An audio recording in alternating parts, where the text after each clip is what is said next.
That was a great first panel and great questions from the audience. We encourage those to keep coming, keep thinking.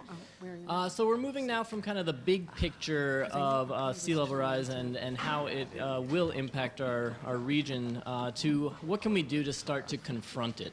The remaining two panels of the day are really going to start to drill in to what can be done through both tools and governance. So this first panel is another great panel. Every panel is a great panel. So there. Well, if you, it's the best panel right now. Yes. Thanks, Dad. So this panel is talking about confronting long-term adaptation. What do we need to do? The truth is that we have a number of tools at hand that we can use and can improve upon. And I think what we want to learn about from this panel is how are we using them effectively? What can we do? And how can these be scaled and used in communities around our region? So one of the most important things that we're talking about in all of this is the essence of community. Community is critically important. We can talk about this at a high level, but in the end, we're talking about people, and we're talking about homes, and we're talking about businesses. And it's really important to keep that in mind. So there are a number of issues around that we're going to address with this panel. We have Mindy Fullilove from the New School to really kind of tackle that issue. And one of the other issues is I think what we know from this issue is that it's really hard to agree on things. It's really hard to agree on how to move forward on things.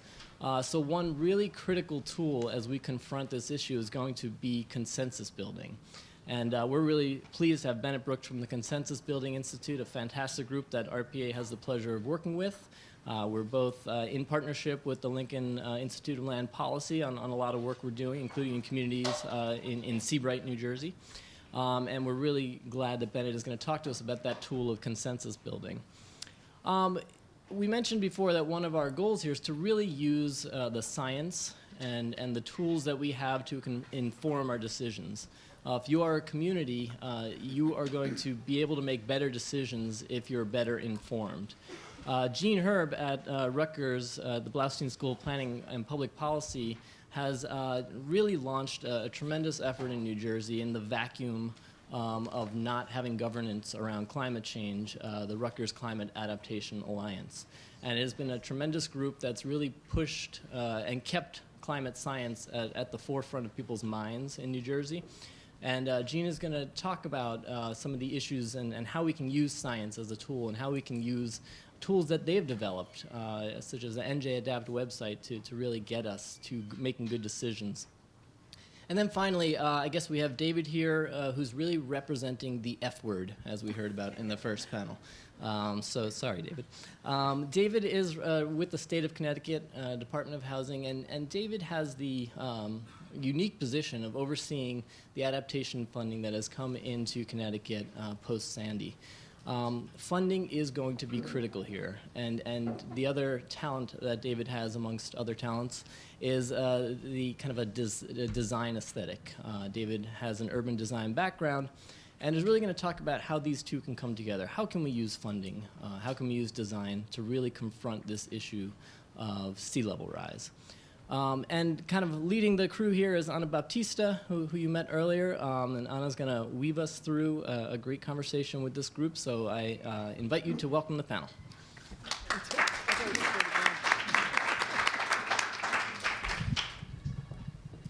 All right, I'm going to steal this mic. So if the last panel was titled What Lies Ahead, I would suggest that, and this panel is about confrontation, confronting what lies ahead. I think this is probably the highest level of those considerations. You know, we can debate engineering versus nature and science, but what are the real stakes? What's at stake here with sea level rise? And I think the panelists here are going to help shed some light.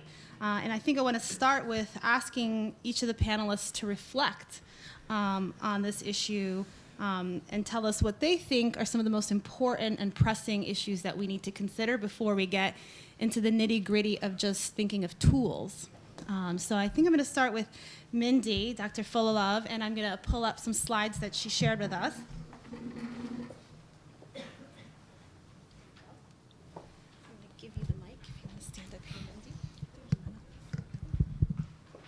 Good morning. I'm a psychiatrist, and the field of psychiatry that I work in is social psychiatry. So David Wagner's comments about nature certainly resonate with me, but the part of nature I want to focus on is people. That really the crucial infrastructure for the world is people and how we get along.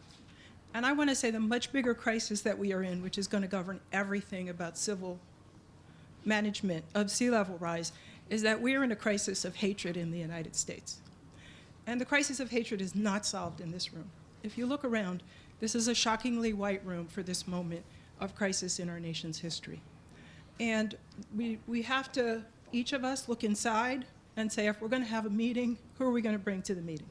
So that we have all the voices in the room. Nothing about us without us, and that means all the people. New York City likes to think of itself as kind of on a moat of some separate islands, but moats don't matter in this age of warfare. And we have to think about this crisis of how does the United States go forward from this point? We are in terrible, terrible trouble. And that's from my 30 years of research studying how communities fall apart. So the thing that I want to say is that after the election, you saw these protests at University of Arizona in Phoenix, and you also saw this shocking photo, which was in Time magazine. Make America white again, with a swastika. There were swastikas that went up all over the United States of America. It is not enough to say that was in New York State, near the border with Pennsylvania, because that same week in the papers, they talked about parents in the famously liberal Upper West Side being furious because some of their kids might have to go to school with Black and Latin kids. New York City has famously segregated schools, and white parents fight to the death to keep their kids from having to go to school with Black and Hispanic and kids of other nationalities. So this famously liberal in New York has many of the same problems of racism and discrimination. In fact, in the New York Times front page today is Governor Cuomo instigating an investigation of bias in New York State prisons. This has to be taken seriously in every room. I mean, look around. Is this not disturbing? This is disturbing. Such a key issue and such a tiny segment of the population here to figure out what we're going to do about it. We don't want any of us. There's nobody in this room who wants to see what will happen if this kind of thinking, this kind of white supremacist hatred starts to unfurl in this country. Because they will come for each of us one after the other. And so the most wonderful thing that the Regional Plan Association and any of us could do would be to start talking and solving the problem of racism and hatred in our nation, and making sure that all the voices are included. Some of this election was about people feeling excluded, and that was used by the demagogue, and demagoguery will always use exclusion to its benefit. But this is deadly serious and deadly dangerous, and we cannot give ourselves a pat on the back at the end of this meeting because we failed in the constitution of this meeting. And if we continue to fail in the constitution of this meeting, hatred is going to roll over us and kill us all. That's where I want to say we're starting.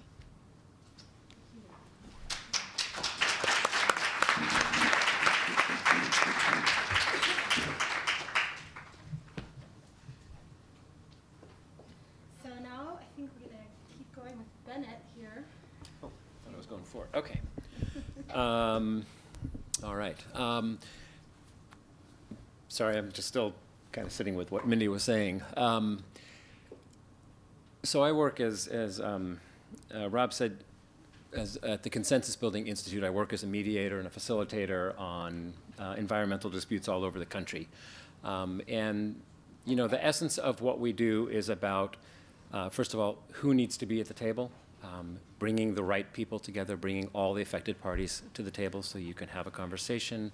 It's about the framing of the issue. What are you there to talk about? And does that framing encompass the interests and the issues that people care about?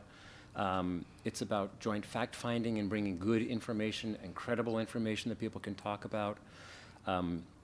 It's about understanding people's interests and then beginning to think about options and how can you tackle a problem that begins to address people's interests and what they care about, why they're engaged in the first place, and then understanding the trade-offs. And hopefully through that process you get to a place where you can reach consensus and you can have folks actually deeply bought into a solution moving forward. And I think the pieces of that apply whether you're talking about a wind energy project or fisheries disputes or coastal adaptation issues here in the New York region. But the piece, as I thought about this topic before I came here, that I really wanted to talk about, and that my colleagues and I see in the work that we're doing in the New York area, up in New England, all around the U.S., is there's an emotional piece to this issue, which is it's not taken on head on, and it's our sense and it's our growing sense that if you don't take on the emotional piece around adaptation and the threats of sea level rise, it is very, very difficult to get the community and the broader community to engage in a meaningful way. And if you don't have the community engaging in a meaningful way, you're not going to come up with consensus solutions. You might come up with some answers that work for some or whoever got engaged, but you're going to leave a lot of people out of the picture and out of the discussion. And when I talk about emotion, what we're seeing when we're working with groups for residents, there's a whole bunch of emotions triggered when you talk about sea level rise, and sort of reinventing the way people live around the water, what their community might look like, even whether they can live there. There's sadness at the potential of the loss of place, loss of your community. There's fear. There's lots of fear about the unknown. What does this mean for me? What does this mean for my family? Where will I go? What does my next chapter look like? There's a lot of anger and resentment. If people have been displaced, if they've been ignored, if they've been neglected, it triggers all sorts of feelings of, why didn't anyone take care of me before? The emotions also are at the municipal level as well for local leaders. We see all the work that's going on, but really tackling it at that community level, it's scary. It's scary to open up this conversation at a community level when we know we don't necessarily have all the resources to solve it. We don't have easy answers to give residents. We certainly don't have good answers to give residents who are living in the water's way. And so for both residents and for local leaders, there's a tremendous amount of emotion that get triggered. And again, we come at this as planners or technical experts or engineers. We don't really come at it as healers, emotional workers, first responders, people who sort of are trained to understand what that emotional impact is like and help people work through it in a productive way. So as we think about this, again, our feeling is more and more you have to, we've got to take on that emotional challenge head on, and we have to do it in a very thoughtful way. So as I think about, so what are the tools and opportunities that either we are already using or that we need to kind of pilot? We need to do things differently. I don't think business as usual in the consensus building business is going to get us there, because I think we have different strategies that we need to put in place. First, I would say is build slow. You have to start small and personal. David mentioned this earlier, smaller scale is best on the engineering level. I think that's true on sort of the emotional consensus building level as well. I think we need to think about moving the conversation out of planning board meetings and zoning board meetings and into many more intimate spaces, whether those are church basements or book clubs or local associations, the places that people gather where they feel a little bit more trusted, they feel a little safer, where you can begin to really talk about what does it mean to think about sea level rise in our community. I think we have to really revisit how and when we talk about this. I think we have to take advantage of the existing social fabrics and infrastructure that work. Communities have them. They're not always visible, and it takes a lot of work to find them and tap into them. I think Liz Kozlov is here, and she can speak to this better than I, but in Oakwood Beach, there was a flood victims group that was already up and running. And so when Sandy hit right afterwards, that infrastructure was there to be used and start pulling a conversation together. We need to understand better what those infrastructures are in our community, tap into them, and if they're not there, think about, as municipal leaders, how do we grow those infrastructures that we need? We need to find a common language to talk about this. Talking about sea level rise is loaded. Using a phrase like coastal retreat is loaded. There's no one right way to talk about it, and how you talk about it varies by community, and so we need to understand that, think about how do we do that. And we need to tap into, a phrase we're using at CBI, my organization, is we need to tap into hearts and hands, not just brains. And by that we mean we approach this from a very sort of cerebral, how do we fix the problem? We think the arts have a tremendous amount to offer here. We did a workshop about a year ago that several people in the room were at, and we were drawing on walls. We had a performer come and do a performance on what it means to be in a community that's being relocated and what that feels like. And she put on a dialogue between residents and an urban planner. These kinds of mechanisms give us a way to talk about this issue that we don't use now. And it opens us up to explore issues, and we think opens up opportunities. So I'll leave it at that. Great, thank you, Bennett.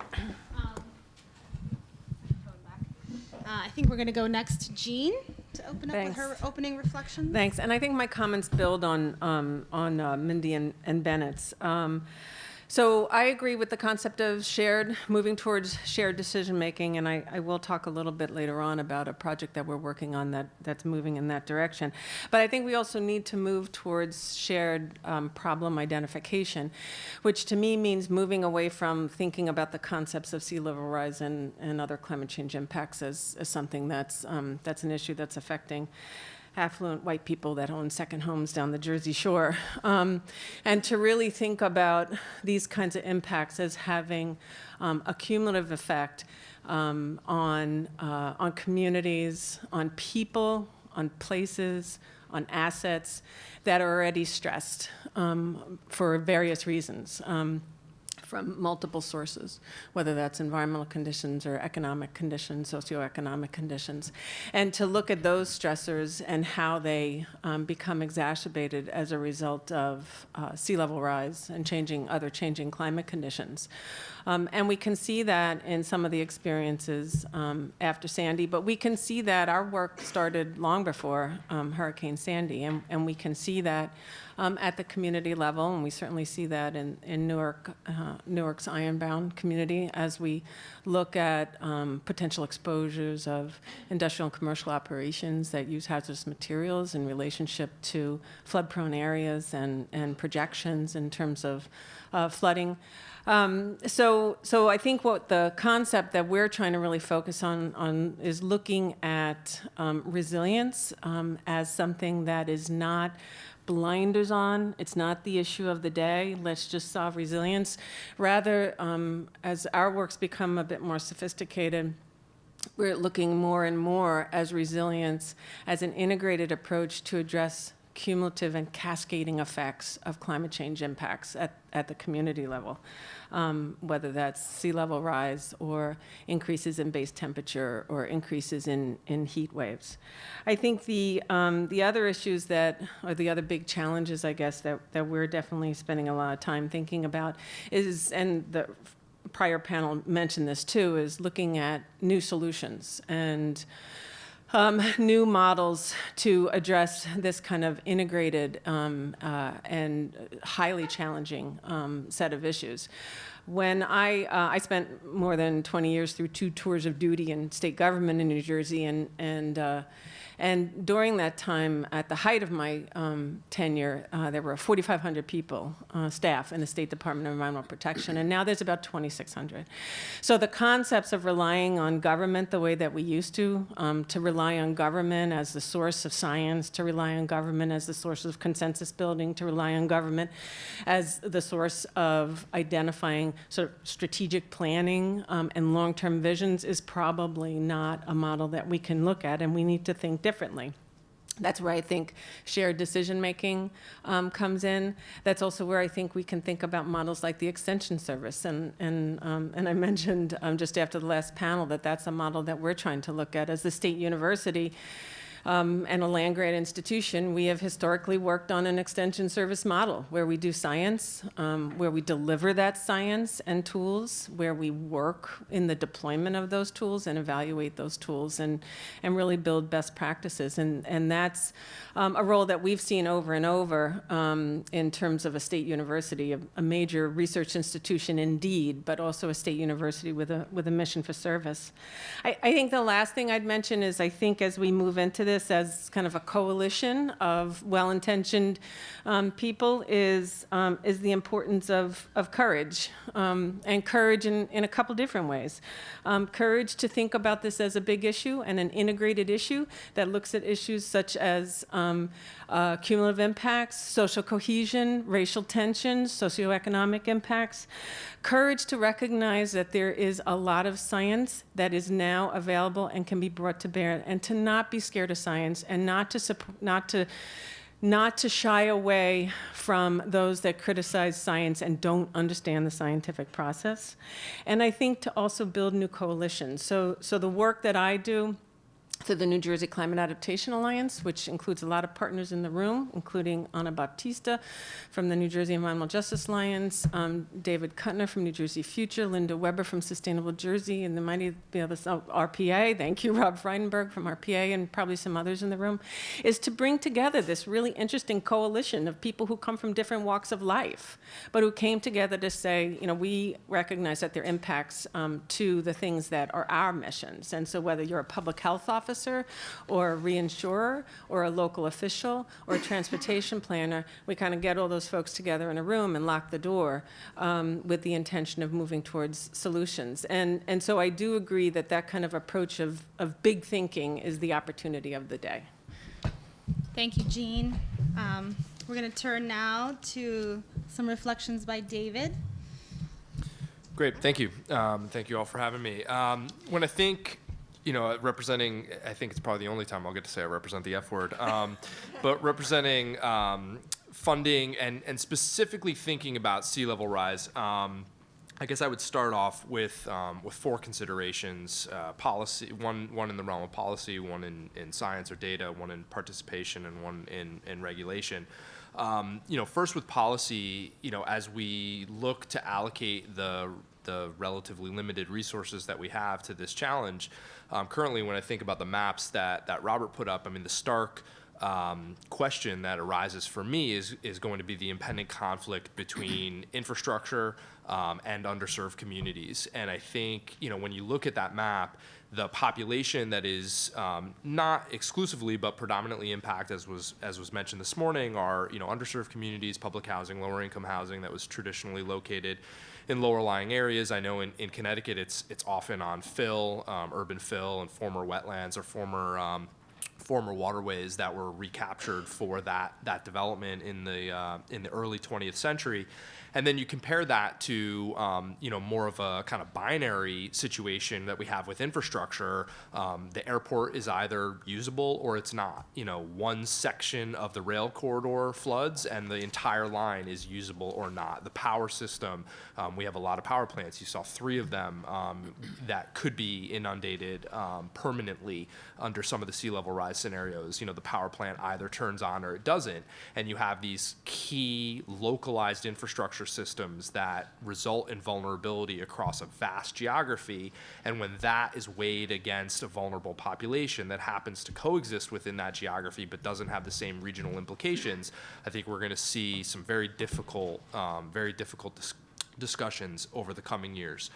In terms of science and data, this question about the magnitude of sea level rise is one that we're confronting in our projects as we begin to go into design, and it's one in which I think we're going to struggle with allocating resources as to whether or not we take the certainty related to a 1 foot or a 3 foot rise and invest in the infrastructure or the green or the gray infrastructure or the solutions necessary to deal with that magnitude, or do we invest in the foundation towards some of the greater uncertainty around 6 feet or even potentially significantly larger? And there may be some near-term competition between addressing the certain situation that we'll face in the relatively near term versus starting to invest in the foundational solutions towards the less certain longer term that would be competing for those same dollars. In terms of participation, I think we've worked very hard in our projects, both Rebuild by Design and National Disaster Resilience and the other entitlement CDBG DR allocations to do robust stakeholder engagement, which I'll talk more about in tools, but something that certainly emerged through those meetings, which was alluded to in the conversation this morning. I think Seth had mentioned some of the ignitions for action, the impetus event like a Sandy, but also the potential for incremental change and incremental investment. While those are both equally viable mechanisms to spur local action, they're also potentially conflicting. And we've seen this in our projects where the ability to act incrementally and the ability to take the resources that are available today to make nearer term interventions that deal with the shorter term problem, the neighborhood can kind of throw up their arms and say, but what about, why are we investing in something now that's not going to solve the next Sandy problem? So while they see value in near-term solutions and incremental investment, they also are rightfully concerned with the fact that we're not addressing the big impetus event that actually spurred the dialogue that we're now having. And then finally, the regulatory piece, while NEPA came up this morning, and we're certainly not talking about throwing away NEPA, I mean, there is a serious problem that we have where the money that gets allocated to these projects doesn't result in actual projects on the ground being implemented for 4, 5, or 6 years. And if we want to have community support and stakeholder support for further investment, they need to see what that money is going for and what that money is actually resulting, and they need to see the benefits in the nearer term. And unless we can shorten the delivery time between the allocation of resources and the benefit that those resource allocation result in, it's going to be we're going to have a very difficult time gaining support for additional dollars down the road. Thank you, David. So I think each of the panelists raised some very key issues, most of them really foundational issues, and we see that sea level rise is not a singular standalone issue, but is layered on top of structural racism, inequality, cumulative burdens, infrastructure that's a legacy of underinvestment and disinvestment.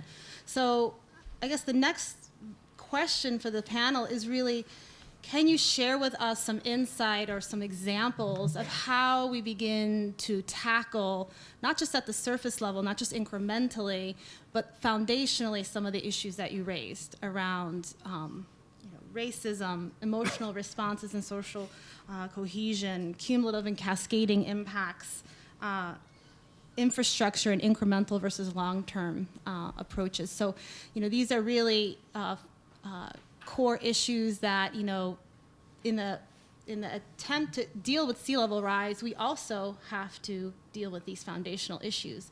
And so I'd like to hear from each of the panelists if they have any recommendations or suggestions or even examples of how we can tackle the foundational issues in light of sea level rise. And I'll open it up to whoever wants to take that first. I'm a firm believer in the value of information, and I think as we think about our role as a university, we've spent a lot of time trying to make information and data available, analyze it, making it usable by decision makers. And so to that extent, we've produced, if you go on the website for the New Jersey Climate Adaptation Alliance, there are ridiculous amounts of data and reports, ranging from everything where we worked with the folks at the University of South Carolina to map socially vulnerable populations and map them down to the census tract level for the state of New Jersey. And we just recently issued a really massive compendium of reports. One of the things that we heard over and over and over and over and over again from communities was, just give me the number. What's the number I should use for my planning in terms of sea level rise? And, and okay, fine. I'm in a state where the administration has chosen not to have a proactive stance on this issue. So that's fine. So you pull yourself up by your bootstraps and you work towards solutions. And so, so what we did, sort of under the umbrella of the Alliance, was we convened a very compelling high-level group of climate scientists to come together and articulate what those numbers are in terms of sea level rise, for New Jersey, coastal storms, and flood hazards, and essentially issued a report with numbers, with consensus science that communities can use, but also where other decision makers can use it. And that's for folks who are making investments of huge public dollars, working under the public trust to invest public dollars in infrastructure and housing and transportation and energy.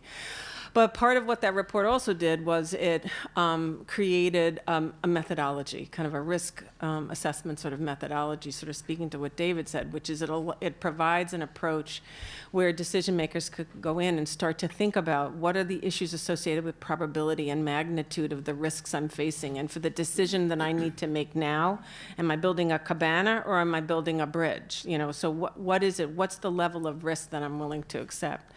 The other piece of that work was where we essentially did a regulatory analysis, where we looked at what's the current science and regulatory approach that's being used within communities, and this is just to New Jersey, but also at state level in terms of decision making, and found that, as no surprise, there's no consistency. And so again, those kinds of data are things that we can make available to really help decision makers at the state level, decision makers at the community level. I think the one last example of information, the power of information, is we've worked very closely with the US EPA to undertake a methodology. And it's very similar to work that's being done in New York through the New York Environmental Justice Alliance, which is essentially we created an algorithm to map industrial and commercial operations that use hazardous materials in relationship to socially vulnerable populations, but also in relationship to projected flood areas. And what powerful information is that for purposes of community planning, but also state hazard mitigation planning? That's not yet out on our website, but it will be. So I encourage you to sign up to get our emails, because when we post stuff, you'll know when we posted it. But again, information, putting it out there, helping decision makers. Others, Mindy, turn. Yeah, as a psychiatrist, often working in demoralized communities, one of the things that I think is about this emotional problem is that a lot of times what I'm trying to do is encourage people and give them hope. But at this moment, I'm actually really trying to make people upset. I think people have to be upset. I don't think this is trivial stuff that swastikas popped up all over the United States. And I think that this is encouraged by the fact that if you pick up the document, the sea level rise document, it doesn't say anything about, it says pay special attention to, not with, but to, the most socially and economically vulnerable. This is not going to work. This is not going to get us out of the trouble that we're in. So just as a psychiatrist, I think that what I think that everybody in this room needs to do, and you're really the beginning, like the yeast, is worry about this burst of racism and the fact that a white supremacist government is taking over and about to reverse all the policies of the Obama administration. And then what do you do with this once you're upset? But sometimes it's really important to be upset and not to just say, well, maybe it'll work out, maybe this, maybe we can pull ourselves up by our bootstraps. That's actually, in this situation, and this is my considered opinion, disastrous. That when we are upset, we have to say, what were we doing before, and then how do we change course? This is a moment to change course. And one of the things that we have done is tolerate racism in many subtle and in many subtle ways. Having a report which says pay attention to, as opposed to how are we all engaged in this? These are small shifts in language, but they are huge shifts in behavior. And so interrogating your own reports, interrogating your own process, interrogating everything you see in the New York Times, where racism spouts up in New York City, not just somewhere else. And taking this into your planning and your design, every project that you initiate, that this is what is required. It is a moment to be upset because the bridges among communities are breaking down, and white supremacy, given this amount of power that it has now in the United States, is a deadly force, much more deadly than sea level rise. We have 100 years to deal with sea level rise. But the Klan can march right now. So, I want you to be upset, and I want you to interrogate your practice, and not just for you, me, I am upset, I am interrogating my practice, and think, how do we bring these questions of race and class, how do we bring all the people to the table, how do we have a much better conversation, how do we make progress? And the benchmark is integrate New York City schools, stop gentrification of New York City housing.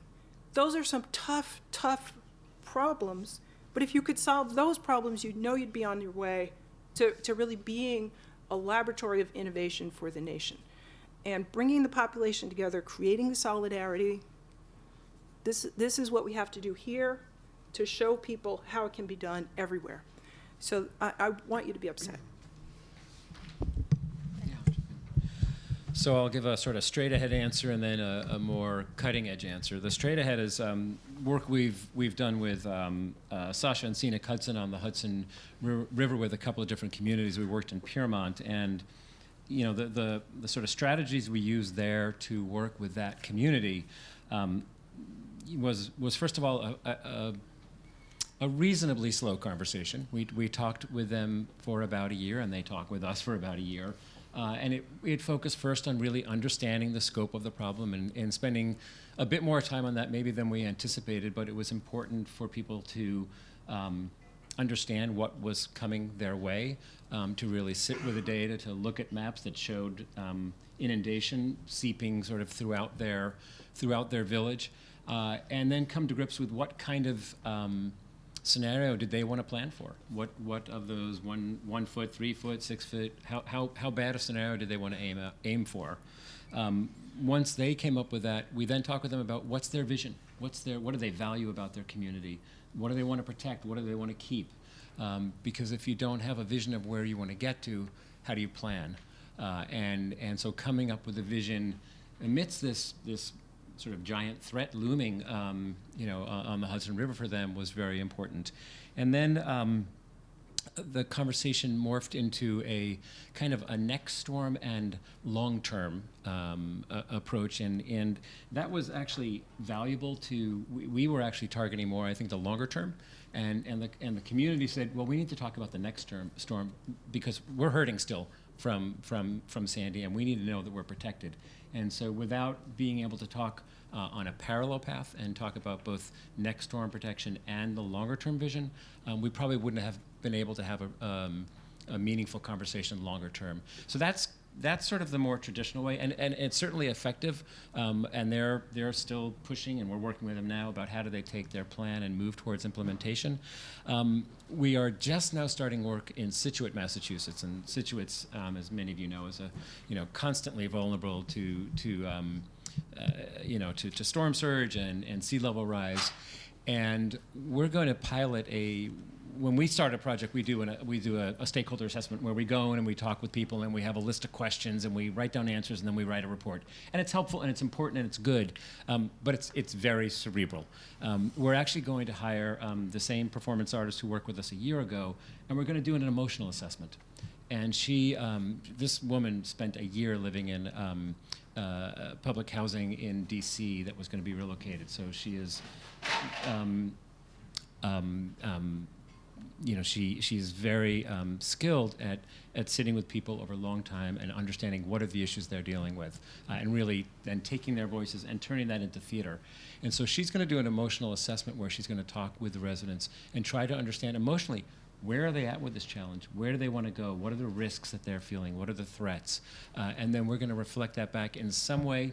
We don't know yet what it's going to look like. We're really piloting something new and different, and we'll see where that comes out. And I should note that we'll with thanks from Amy Cotter at Lincoln, where she's taking a leap of faith with us on this one, and we'll see where we get. So I look forward to coming back and sharing that. Great. I'll stick with my themes of policy, science, participation, and regulation, and just share kind of one tool within each. We are, we are lucky to have gubernatorial leadership on this issue in a way that our peer communities don't necessarily have, which has been a great benefit to our ability to bring together the government agencies that are not going to solve this problem on their own, but certainly cast some of the die within which communities can operate. And on the policy side, Governor Malloy established through executive order something called SAFER, which is State Agencies Fostering Resilience, which is a partnership of about a dozen agencies and a couple civic organizations such as University of Connecticut and the Connecticut Conference of Municipalities that get together and discuss these policy issues. And it's an opportunity, it's a venue whereby, you know, energy and environmental protection, economic development, homeland security, hazard mitigation can come together in a way that they never have before to balance these competing interests and determine the best way to allocate resources in the near term that meet multiple objectives. Similarly on science, you'll hear from Rebecca French on the panel this afternoon, who represents CIRCA, which is the Connecticut Institute for Resilience and Climate Adaptation at the University of Connecticut, which is a unique thing that we've established in Connecticut that we did not have before. That is a clearinghouse for the data that exists, as well as a mechanism to conduct new analysis, and most importantly, to translate that into language and into terms that policymakers can really understand at the state and the local level to incorporate into their decision making. In terms of participation, I think some things that we've done on our projects, particularly in Bridgeport, we have learned that we need to go to our audience. One of our focal stakeholders within this process are residents of a public housing project that is in the process of being redeveloped and that is particularly vulnerable. And we learned early on that for every meeting that we hold in the center of the neighborhood, we have to hold meetings at the public housing, at the community center. We need to, find innovative ways. We go door to door prior to meetings that we hold at the public housing to make sure that folks know that we're there. We have people there to deal with, basically babysit kids so that if folks don't have daycare opportunities, they can attend. And it's been a very powerful tool to engage a component of the community that is going to be most directly impacted by these funding decisions in a way that, frankly, we haven't always been as successful in involving them in the decision-making process. A parallel to that is we've actually established a storefront for these projects, a design center in downtown where we work out of multiple days a week when the consultants are in town, when David's in town from New Orleans and others. We set up shop there. We have an open door policy. People literally will pop in. People who are, frankly, hanging out outside the liquor store next door will pop in and engage in a conversation about sea level rise that they probably were not planning on having that day. And we get insight and knowledge about the community, about where flooding, chronic flooding is taking place, where regular inundation is taking place, that we actually wouldn't get because these people are standing around a lot of the day and they're witnessing and observing stuff that we don't have the benefit of being able to witness. And then on the regulation side, I think I'll speak more broadly about regulatory and time of project delivery and funding to say we often fret about the lack of available resources for resilience, for sustainability, for adaptation, et cetera. But we can't forget the significant amount of money that's spent at the state and local level through the capital planning process regularly, and we're working hard to find ways to ensure that money that's already being spent is being mobilized to this purpose. And the way I like to think about it, I used to work for the city government, interact regularly with city council people, and anyone who's worked in a city government knows there's that kind of one time a year when all the city council people come with their list of streets that they want to get repaved, and that is the dominant discussion within the capital planning process. And we want to get to a point where they're coming with the stretches of coastline that they want to be adapted to sea level rise, and are bringing that on their list of asks, just like the potholes that they want to get fixed or the community center that they want to get renovated. Thank you, David. So we heard some examples, some ideas to challenge us to think about solutions from various perspectives of the panelists. And I guess, the last question I'll put to the panel is, what do you see as some challenges for putting forth these solutions for the whole region and even beyond the region that we're dealing with here? What do you see as maybe even some opportunities to take the examples you gave us and some of the solutions or tools that you framed and actually put them out in the world in a broader way. You know, we get to frame solutions up here on the panel and in the booklets we put out, but for many people in our region, they may not be accessing these solutions, or they may not see the solutions in the same way, or not frame the problems in the same way that we're framing them. So what might be some of the challenges, but also maybe some of the opportunities for us to think how to take our examples and put them out in the world in a meaningful way that touch people and reach people. So I don't know if anybody wants to take the challenge or the opportunity. For the region.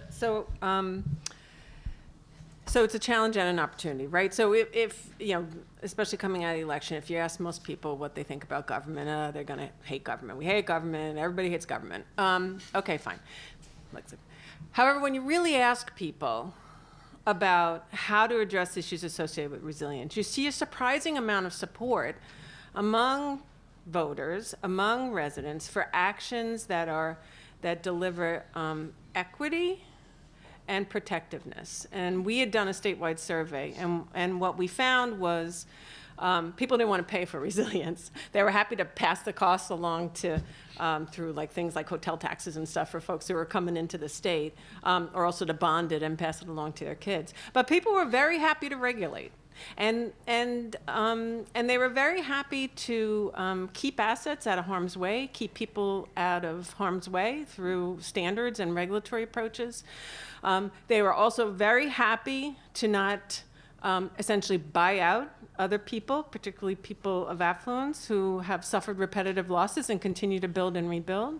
So I think there's kind of an openness. And so when I think about the concept of courage, I think about it in terms of integrating good science into shared decision making. But I also think about, let's just talk about the value of government and the value of good governance and the value of good policy and regulations that are science-based. I'm not talking about, yes, we can all find some really bad regulation that was written for whatever reason. But when you have good science-driven standards, they're the great equalizer of society. They also transform markets. So when you've got 9 states that say we're going to put a cap on carbon emissions, that drives a market. When you've got 9 states that say we're going to set a standard for low carbon fuels, that drives the market. That causes innovation within the private sector. And so there's an important role for government. But the other way in which governance and standard setting and, dare I say, regulation is supportive of new and innovative approaches to governance and to promoting social cohesion and equality in our society is that it provides the framework and the context for communities to do work. So yes, solutions in terms of resilience are at the community level, but yes, state and federal regulations set the standards through which that shared decision making can achieve. And that we heard that over and over and over again in communities. The concept of it is too much to expect a local mayor or a local borough council person to figure out what sea level rise number to be planning to, or what risk assessment method to use. They look to the science community, they look to their government leaders to do that. And then once they have that, then they can work through collaborative processes, consensus building processes, but they at least know what their target is. And that is driven by science. It's not about design. That is something that should happen at the community level through consensus. But in terms of where we need to get to protect those people, places, and assets, we have heard very clearly that there's support for good science-driven policy and regulation in that area. Yeah, I want to say there was a major teach-in here on Friday for Solidarity with Standing Rock, and it was phenomenal, and the room was absolutely packed, and it was packed, not to beat up all of us who are here today, but it was packed with everybody of all different descriptions of people were there for this teach-in. And what was phenomenal about the teach-in was that everybody who presented was a young Native American scholar, people who had recently gotten their doctorates or who were getting their doctorates. It was a fabulous event. And Standing Rock has really touched the hearts of many people. First of all, obviously it's touched the hearts of Native Americans, as 300 tribes are there, and The Ramapo, who are in New Jersey, for example, had a prayer circle on Sunday in solidarity with Standing Rock in preparation for the expected eviction yesterday. So it's both tribes where they are, and then tribal people going to Standing Rock, but also the whole environmental movement has been galvanized by this extremely courageous act of protecting the water and of raising the issues of the threat to water. And the threats to water are huge and profound. So there's going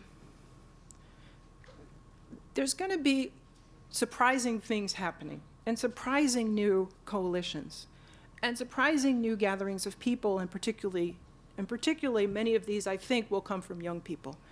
And so I think that one of the key things for understanding how to move forward, how to manage racism, is to go to things like the Standing Rock Teach-In, just show up at these things that maybe a little bit, it's not exactly making a regional plan, and it's not exactly sea level rise, but it's an incredibly important moment, and people are gathering to talk about it. And therefore, we expand our consciousness, and we begin to get brand new ideas about how to move forward. And so what we desperately need are brand new ideas. And so when people are gathering with a whole new conversation and saying what they're doing, it was just so moving to listen to these teenagers from the Sioux talking about what they had, the things that they had invented.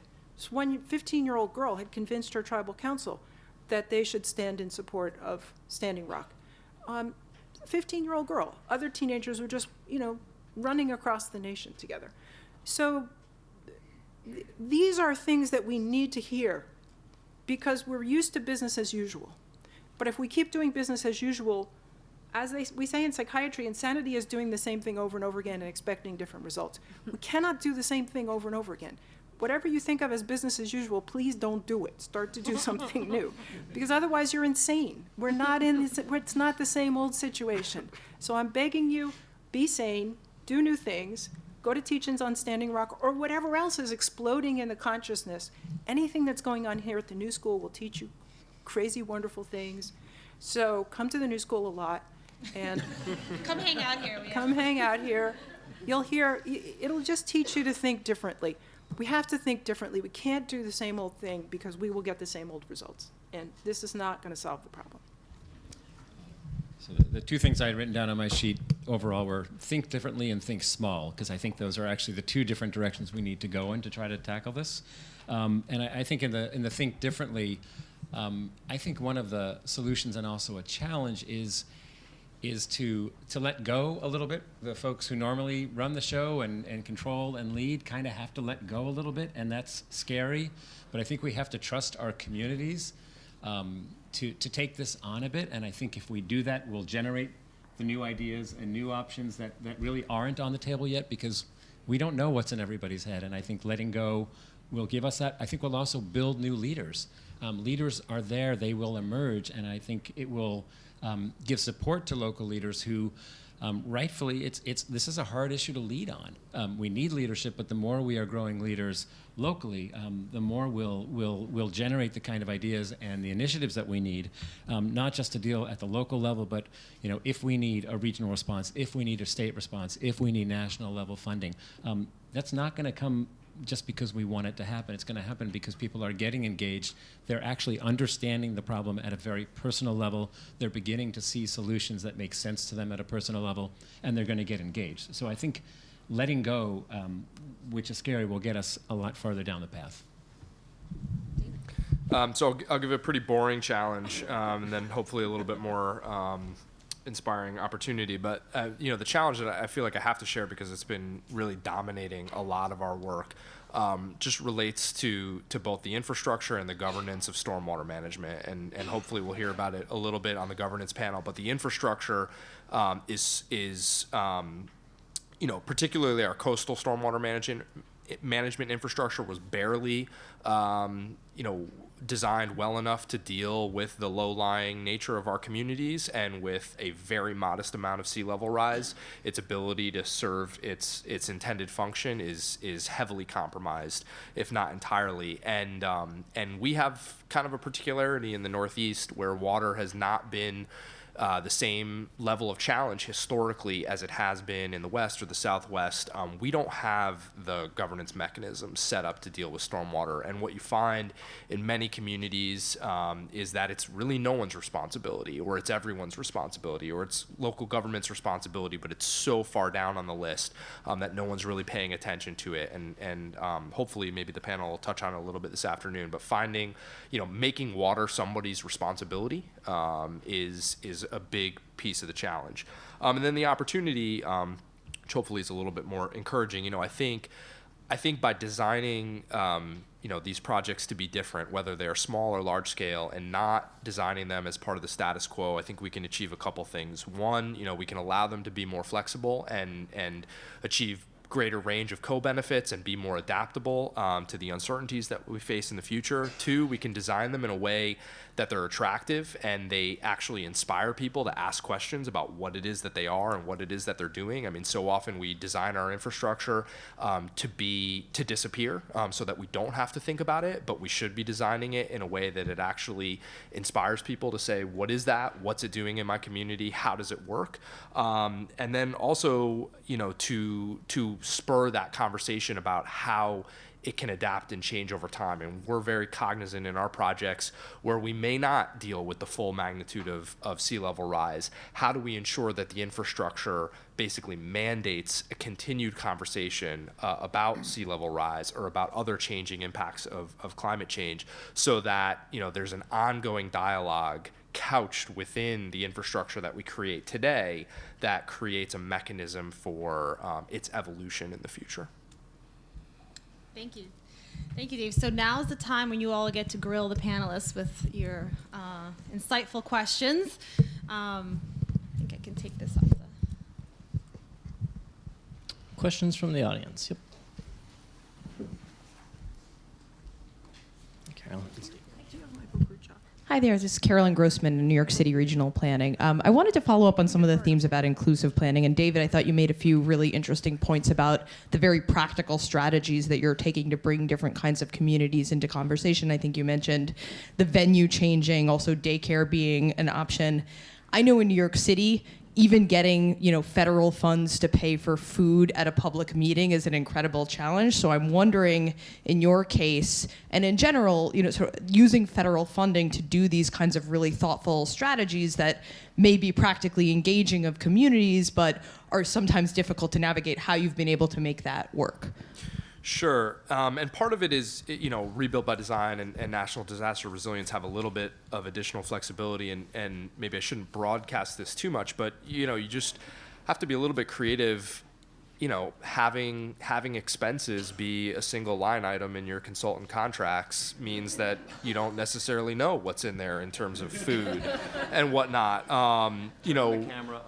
Having renting a space is certainly eligible if it's being used for the project, and typically federal funds are used to set up an office for the project team, but there's nothing that says that it can't be a storefront that's open to the public where you also host events and invite people in.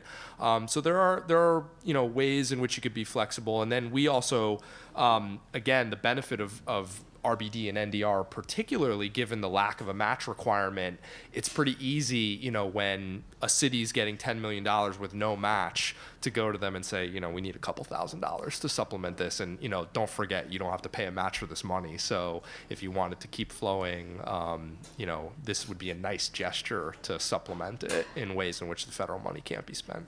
David, can I ask a follow-up question? Because when you talked about your storefront, I was extremely jealous, and just picturing the level of effort exposed required. Brick walls. It's amazing. No, to be able to put in that time is phenomenal. And I'm just wondering, without the RBD type funding, what are your thoughts about replicability, and how do you do that sort of level of very close-in outreach Yeah. in a way that's viable. So we have a couple precedents, I think, in Connecticut that I don't think are unique to Connecticut, but that really inspired me actually to take this step with this project. We had a program through the Department of Economic and Community Development called Create Here Now. And when I was Economic Development Director in Bridgeport, we worked very closely with the state on this program where we created sort of a pipeline where the city had subsidized some shared space for artists to set up their studios.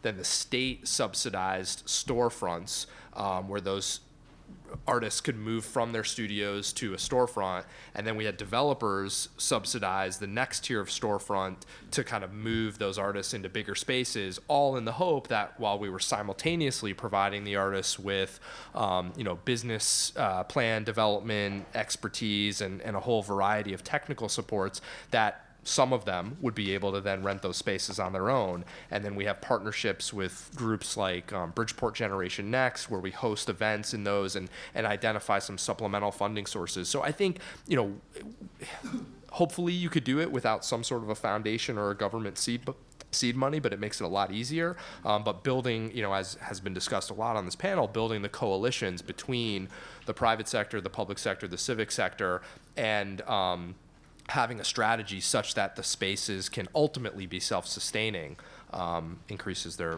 viability over time. Sure. Hi, everyone. My name is Jessica Colon from the Mayor's Office Recovery and Resiliency, and I want to thank the panel and RPA. This has been great. It's given me a lot to think about. I wanted to also just really take a moment and thank Dr. Fullilove for how you opened up this session. I think it's incredibly important to really think about our values as a society. So I have more of a comment than a question, but really, how do we open this up a bit more in our discussion today and moving forward? Before this, I spent 10 years working in criminal justice reform, and now I'm working on climate change adaptation. So very close to the ground with some very large-scale projects, and the parallels are just amazing. I'm dealing with, again, another man-made disaster that really impacts poor people, people of color, and how do we peel back so much of the bureaucratic and private interests that have created these problems. And I think it's just understanding that these problems were created by people very similar, or even by people in this room. So how do we go forward? And I think it's exactly what you said. What are our values? Because if racism, class, these are at the foundation of our values, we will end up with the problems, the engineering failures, the governmental failures, the societal failures we saw during Katrina and Sandy. So more of a comment, but really how do we bring this more into our dialogue? And for me, long-term adaptation, I think the engineers are here. Funding will eventually come as we get into more and more trouble, but we will keep ending up in the same place over and over again if we don't understand what we're protecting and why. If I could respond in just one small way, I mean, when I was with the city of Bridgeport, I never thought I would have valued this as much as I did, but one of the best parts of my job was every year going to speak to third graders in the elementary schools around the city about planning. And we have the benefit, there's a NOAA grant that has been awarded to the Maritime Aquarium in Norwalk, which is focused on education and outreach and curriculum development. And it's something that we tried to achieve in the city's sustainability initiative that frankly we weren't particularly successful in achieving. But I think, if there's one thing that I would love to do better at in that regard, it would be building a curriculum at the elementary, middle, and high school level in our inner cities that takes the skills that we're supposed to be conveying and ties them directly to the problems and challenges and opportunities that their neighborhoods are facing.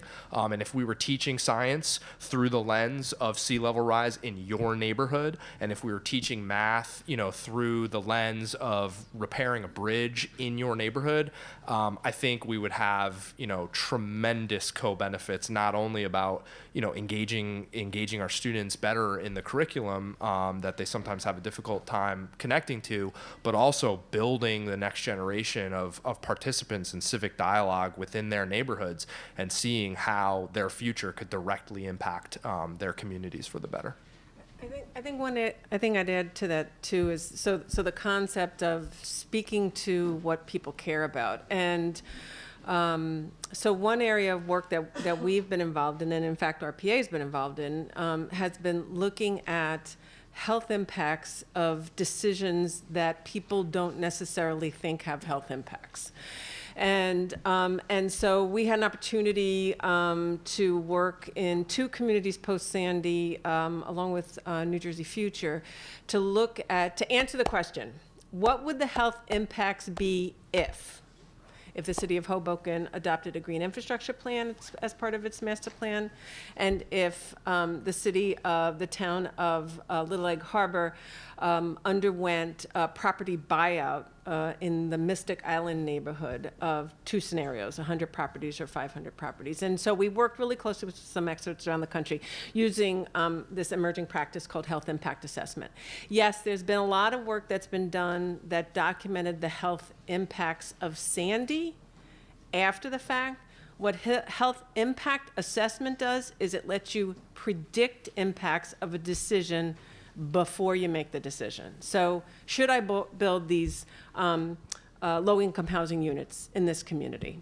Maybe for good reasons or bad reasons, whatever, but you can start to anticipate health impacts.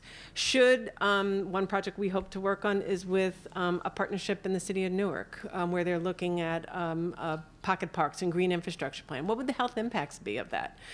What would the health impacts be if there was a state policy that adopted a particular sea level rise number? So it can be at a policy level, but it can also be on a project level. And the concept is to speak to what people care about, and people care about health in general. And so one of the things that we have found in some of our discussions is, while there's sort of this intuitive sense that resilience and decisions associated with resilience benefit health, there hasn't really been sufficient documentation and evidence to inform a particular decision. So health impact assessment is something that is super promising. It allows you to really examine who's affected, what populations are already health compromised, and really would be additionally affected by the decision at hand, whatever that decision is. So I think to our friends at RPA, I'll give you a plug, which is that wouldn't it be interesting to take the report that you issued today looking at sea level rise and overlay it with the amazing work that RPA did in terms of assessing the state of the region's health, and think about how is the analysis that you've done from a regional perspective in terms of sea level rise going to affect health within the region. Okay, other questions? We have time for one more. Okay, thanks. Hi. Joan Byron from the Neighborhoods First Fund. Wondering if folks on the panel have examples of engaging not just with, people, populations as individuals, but with organizations and institutions that are built kind of by and with the people in the communities you're talking about. Because that's, I think, one of the ways to not only sort of communicate to vulnerable populations, but build with vulnerable communities, is to invest in and strengthen institutions and organizations indigenous to those communities. So if you have any examples, I'd be eager to hear. See if Bennett or Mindy have any. We're working on a project with the State Coastal Management Program in northern Monmouth County, which is, so keep your fingers crossed on this one, developing a regional resilience plan for 15 towns coming together from a regional perspective.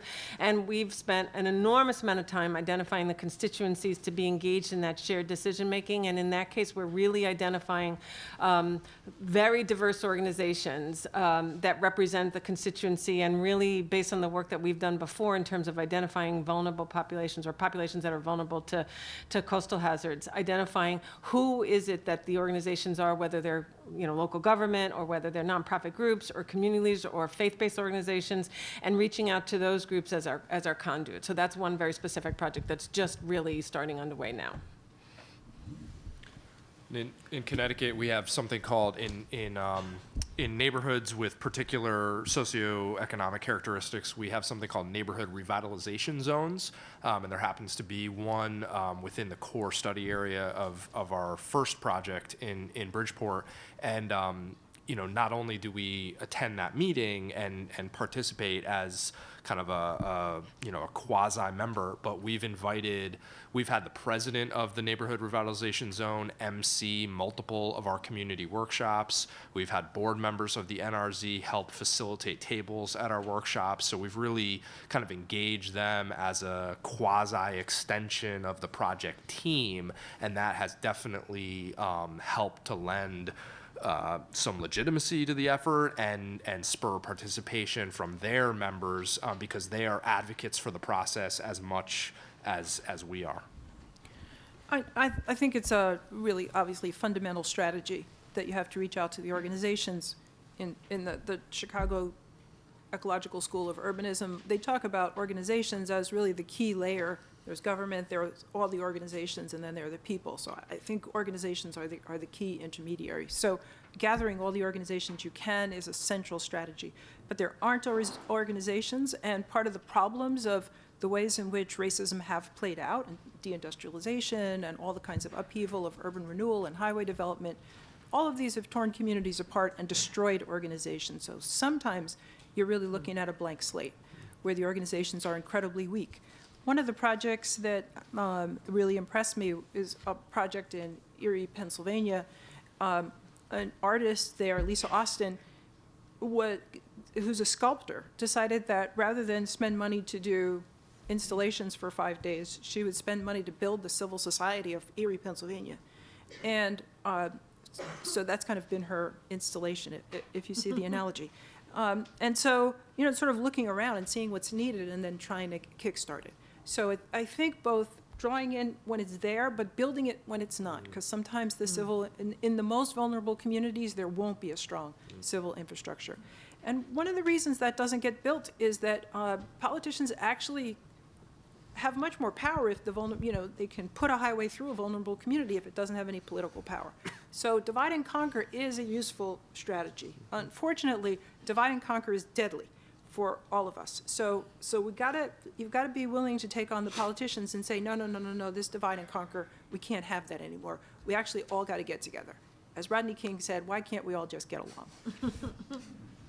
Yeah, and I'll just underscore the training and empowering of organizations is key.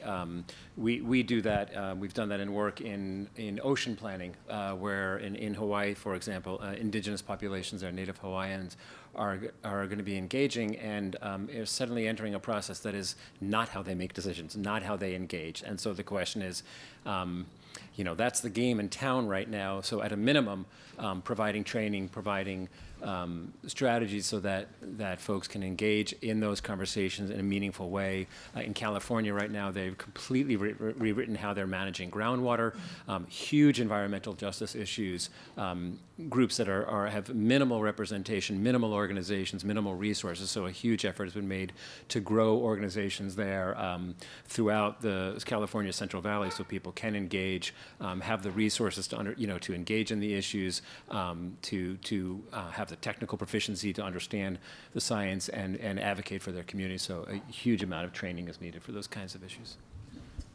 Great. So thank you. Yeah. Thank the panel for their insights and sharing with us some of their solutions.